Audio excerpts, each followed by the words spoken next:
నా పేరు doctor CL Venkatrao. మన ఇంటికి హోటళ్ళ నుంచి రెస్టారెంట్ల నుంచి పార్సిల్స్ సరఫరా చేసే సంస్థ స్విగ్గీ. ఆ స్విగ్గీ కంపెనీ వాళ్ళు హైదరాబాద్ నగరంలో ఒక సర్వే నిర్వహించారు. చాలా ఆసక్తికరమైన ఫలితాలు వచ్చినాయి. ఇడ్లీ దినోత్సవ సందర్భంగా మన హైదరాబాదులో ఎక్కువ ఇడ్లీలు తిన్నవాళ్ళు ఎవరు అంటే పార్సిల్స్ తెచ్చుకున్నవాళ్ళు. ఒక వ్యక్తి ఆయన ఒక రికార్డు సృష్టించాడు. ఆయన 8,500 ప్లేట్ల ఇడ్లీ, ఒక ప్లేట్ అనగా 2 ఇడ్లీలు, 8,500 ప్లేట్ల ఇడ్లీలు స్విగ్గీ ద్వారా ఆర్డర్ పెట్టి దానికి 6 లక్షల రూపాయలు కట్టాడు. ఈ మహానుభావుడు స్విగ్గీ ద్వారానే 6 లక్షల రూపాయలు ఇడ్లీలు తిన్నాడు, 8,500 ప్లేట్లు తిన్నాడు. ఇక ఆయన ఎక్కడికి వెళ్ళినా అయ్యే తింటాడా ఇడ్లీలు? ఇంకా మరి స్విగ్గీ కాకుండా హోటల్కి వెళ్తుంటాడు కదా, మరి ఇంట్లో భార్య కూడా వంట చేస్తుంది కదా, మరి భార్యతో ఎన్ని వండించుకుంటాడు? అంటే కేవలం ఈయన ఇడ్లీల మీదే బతికేస్తాడా అనేది ఒక ఆశ్చర్యం కలిగిస్తూ ఉంది. అదే స్విగ్గీ సంస్థ మరొక నివేదిక ఇచ్చారు.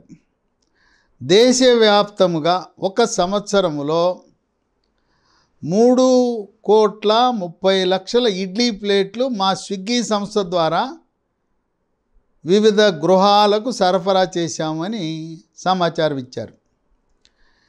ఈ రాష్ట్రాల్లో అత్యధికంగా ఇడ్లీలు తిన్నవాళ్ళు అంటే ఇది స్విగ్గీ సంస్థ యొక్క సర్వే. మొదటి నగరం బెంగళూరు, రెండవ నగరం హైదరాబాదు, మూడవ నగరం చెన్నై, నాలుగవ నగరం ముంబై, ఐదవ నగరం కోయంబత్తూరు. హైదరాబాదులో కూడా మరొక విశ్లేషణ చేశారు. ఇడ్లీతో పాటు ఇడ్లీతో పాటు చట్నీ తిన్నారా, ఇడ్లీతో పాటు సాంబార్ తీసుకున్నారంటే ఇడ్లీ, కారం పొడి, నెయ్యి అధికంగా దీన్ని కోరారు అని ఈ స్విగ్గీ సంస్థ వారు సర్వే నివేదిక ఇచ్చారు. ఇడ్లీ అనేది మన భారతదేశంలో మనము రూపొందించిన వంటకం. ఇంకా ఏ దేశంలో కూడా దీన్ని మేము రూపొందించామని చెప్పుకునే వాళ్ళు ఎవరు లేరు. ఇది ఎక్కువగా దక్షిణ భారతదేశంలో ఇడ్లీ ఉపయోగిస్తారు. క్రమేణా ఉత్తర భారతదేశంలో కూడా దీనికి ఉండే ఆరోగ్య ప్రయోజనాలను, ఔషధ గుణాలను గమనించి వాళ్ళు కూడా వినియోగం క్రమేణా పెరుగుతూ ఉంది. ఇడ్లీతో పాటు సాంబార్ వాడతాం. సాంబార్లో కందిపప్పు ఉంటుంది, సాంబార్లో కూరగాయలు వేస్తాం. ములక్కాయ, ఉల్లిపాయ, టమాటా, క్యారెట్, ముల్లంగి, ఈ రకరకాల కూరగాయల్లో ఉండే ఔషధ గుణాలు, పోషక విలువలు కూడా మనకు సహాయపడతాయి. దాంట్లో కరివేపాకు, ఉల్లిపాయ, వెల్లుల్లిపాయ, పసుపు ఇవన్నీ కూడా మనకు ఆరోగ్యాన్ని సమకూరుస్తాయి. ఇడ్లీల్లో చట్నీ వాడతాం. చట్నీ వేరుశనగ పల్లీల చట్నీ, అలాగే అల్లం చట్నీ, కొబ్బరి చట్నీ, వేయించిన శనగపప్పు, పుట్నాల చట్నీ, టమోటా చట్నీ వాడుతుంటాం. ఇవి కాకుండా కారం పొడులు, శనగ కారము, కంది కారము, నల్ల కారము, నిమ్మకాయ కారము, కరివేపాకు కారము, వీటన్నిటితో పాటు ఆరోగ్య ప్రయోజనాల కోసం అవిసె గింజలను కంది మాదిరిగా ఈ పుట్నాలలాగా ఈ అవిసె గింజల కారం కూడా తయారు చేసుకుని మనం వాడచ్చు. వీటిలలో కూడా ఔషధ గుణాలు ఉన్నాయి. ఈ పప్పులలో దాంట్లో మాంసకృతులు అధికంగా ఉంటుంది. వీటిలలో ఈ ఇడ్లీలు తినటం వల్ల మనకు లభించే విటమిన్లు విటమిన్ ఏ, విటమిన్ బి, ఖనిజ లవణాలు, ఐరన్, కాల్షియం, ఫోలేటు, పొటాషియం. ఇడ్లీల్లో రకరకాల ఇడ్లీలు ఉంటాయి. మనం ఎక్కువగా మినప ఇడ్లీలు, దాంట్లో ఈ బియ్యపు పిండి కలుపుతాం. ఇడ్లీ పిండి ఒక రోజు ముందే, అంటే ఉదయాన్న ఇడ్లీ వేయాలంటే రాత్రే కలిపి పెడతాం. బియ్యపిండి మినపిండి కలపటం వల్ల కొంత పులుస్తుంది. ఆ పులిసిన పిండితో చేసిన ఇడ్లీలు ఆరోగ్యకరం. దీంట్లో రకరకాల ఇడ్లీలు ఉన్నాయి. రవ్వ ఇడ్లీలని, బటన్ ఇడ్లీలని. ఇప్పుడు హైదరాబాదు శంషాబాద్ ఎయిర్పోర్ట్లో కూడా ఒక ఇడ్లీ ఫ్యాక్టరీ అని ఒక కౌంటర్ ఉంది, ఒక దుకాణం ఉంది. అక్కడ విమానాలు ఎక్కేవాళ్ళు విమానం ఎక్కక ముందు లైన్లో క్యూలో నిలబడి ఇడ్లీ తింటూ ఉంటారు. ఇడ్లీ తినటం వల్ల పిల్లలు, పెద్దవాళ్ళు, గర్భిణీ స్త్రీలు, బాలింతలు, వృద్ధులు అందరూ కూడా దీనివల్ల ఆరోగ్య ప్రయోజనాలు పొందుతారు. దీనికి 10 రకాల ఆరోగ్య ప్రయోజనాలు ఉన్నాయి ఇడ్లీలకి. 1, తేలికగా జీర్ణమైపోతుంది, అజీర్తి ఉండదు. 2, బరువు తగ్గాలనుకునేవాళ్ళు ఇడ్లీలు తింటే తేలికగా క్రమేణా వారానికి 1 కేజీ చొప్పున బరువు తగ్గిపోతారు. ఎందుకంటే ఇడ్లీ తిన్న తర్వాత పొట్ట దండిగా ఉంటుంది, త్వరగా ఆకలి అవ్వదు, చిరుతిండ్లు తినాలనే కోరిక ఉండదు. 3, దీంట్లో పీచు పదార్థం ఉండటం వల్ల సుఖ విరోచనం జరుగుతుంది, మలబద్ధకం జరగదు. మలబద్ధకం లేకపోవటం వల్ల మొలలు, అరిసె మొలలు, మూలశంక, పైల్స్ కూడా రాకుండా ఉంటాయి.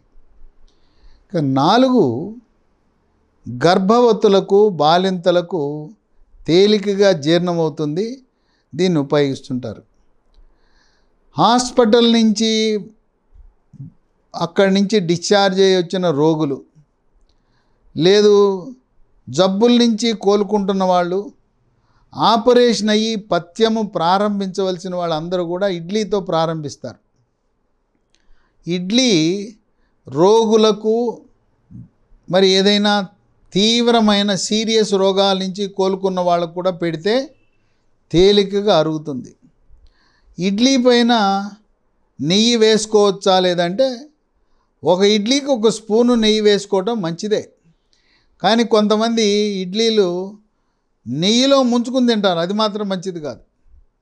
చిన్నపిల్లలకి కొంతమంది తల్లిదండ్రులు నెయ్యిలో ముంచి నోట్లో పెడతారు, ఇడ్లీని పెడుతుంటారు. 1 స్పూను ఒక ఇడ్లీకి ఓకే. కొంతమంది చక్కెర, పంచదార, షుగర్ వాడతారు. ఇడ్లీతో పాటు షుగర్ వాడటం మంచిది కాదు. షుగర్లో అనేక రకమైన రసాయనాలు ఉన్నాయి.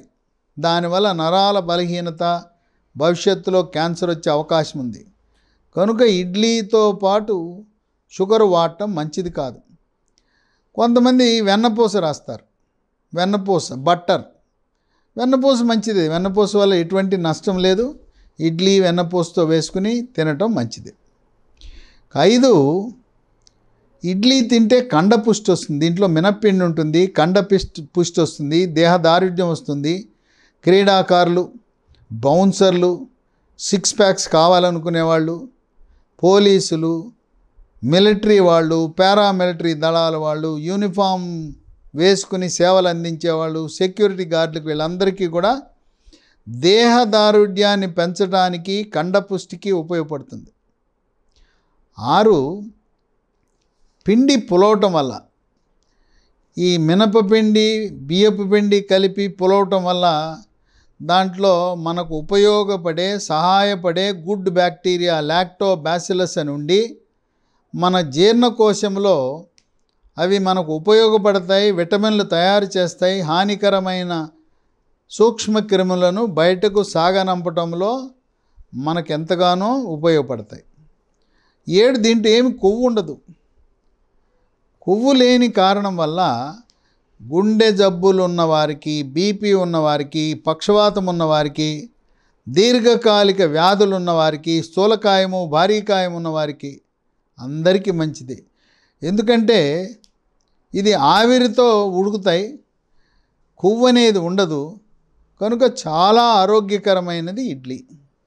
ఇక 8, షుగర్ వ్యాధి, డయాబెటీస్, మధుమేహ వ్యాధి ఉన్నవాళ్ళు ఇడ్లీలో మినపపిండితో పాటు రాగి పిండి కలిపి రాగి ఇడ్లీ చేసుకుంటే మంచిది. మామూలు ఇడ్లీ కంటే కూడా బియ్యపు పిండి బదులుగా రాగి ఇడ్లీ చేసుకుని తింటే ఇక బ్రహ్మాండం, షుగర్ నియంత్రణ చాలా బాగా జరుగుతుంది. 9 రక్తహీనత ఉన్నవాళ్ళు ఇడ్లీలు తింటే రక్తహీనత నివారించబడుతుంది, ఎందుకంటే దీంట్లో ఐరన్ ఉంటుంది. 10 పిల్లలు ఎత్తు పెరగాలంటే ఇడ్లీలు తినాలి. పాల దంతాలు ఊడి శాశ్వత దంతాలు త్వరితగతిన రావటానికి, పళ్ళు గట్టిగా ఉండటానికి, పుచ్చుపళ్ళు, పిప్పిపళ్ళు, దంతక్షయ నివారణకు, వీటన్నింటికీ కూడా ఇడ్లీ తింటే తగు పోషకాలు ఇడ్లీలో ఉన్నాయి. పిల్లలు ఎత్తు పెరుగుతారు ఇడ్లీ తింటే. ఎముక దృఢత్వం, పిల్లలకి ఎముక దృఢత్వం వస్తుంది. వృద్ధాప్యంలో ఉన్న సీనియర్ సిటిజన్లు కూడా ఎముక పెళుసుదనం పోయి గట్టిపడుతుంది. దానికి కారణం ఏంటంటే మినపపిండిలో ఉండే మాంసకృత్తులు ఆ విధంగా ఉపయోగపడతాయి. దాంతోపాటు కాల్షియం కూడా దీంట్లో ఉంటుంది. కీళ్ళ నొప్పులు, మోకాళ్ళ నొప్పులు, నడుము నొప్పి, మెడ నొప్పి, కండరాల నొప్పి ఉన్నవాళ్ళు ఇడ్లీ తింటే చక్కటి ఉపశమనం పొందుతారు. కనుక 10 రకాల ఆరోగ్య ప్రయోజనాలు, ఔషధ గుణాలు కలిగిన ఇడ్లీ ఎంత ఎక్కువ వినియోగిస్తే అంత మంచిది. ఇడ్లీని మనం ఉదయం టిఫిన్గానే కాకుండా ఉపవాసము చేసేవాళ్ళు రాత్రిపూట కూడా ఇడ్లీ తినచ్చు. తర్వాత ఇడ్లీ తోపుడు బళ్ళ మీద పెట్టి అప్పటికప్పుడు వేడిగా ఇస్తుంటారు. ఇడ్లీ పాత్ర పెట్టి మూత తీయగానే జనం వచ్చి లైన్లో నిలబడతారు. 2-3 నిమిషాల్లో తీయగానే వేడివేడి ఇడ్లీలు ఆ పొగలు ఆవిరి వస్తూ ఉండగానే మొత్తం తినేస్తారు. కనుక వేడివేడిగా ఉండే ఇడ్లీలు, తోపుడు బళ్ళపై ఉన్న వాటిని, వీధుల్లో అమ్మే వాటిని తిన్నా పర్వాలేదు, ఎందుకంటే వేడి ఇడ్లీలో క్రిములు ఉండవు. కానీ ఆ ఇడ్లీ తినేటప్పుడు అక్కడ అపరిశుభ్రమైన కలుషితమైన మంచినీరు తాగుతాం. లేదు ఆ ప్లేట్లు అపరిశుభ్రంగా ఉంటే సమస్య ఉండొచ్చు. కనుక వేడివేడిగా పొగలొస్తూ ఆవిరొస్తున్న ఇడ్లీలు తినటం వల్ల మనకు ఎటువంటి అనారోగ్యము రాదు. కనుక పిల్లలు, పెద్దవాళ్ళు, గర్భిణీ స్త్రీలు, బాలింతలు అందరూ కూడా ఇడ్లీ తిని ఆరోగ్యవంతమైన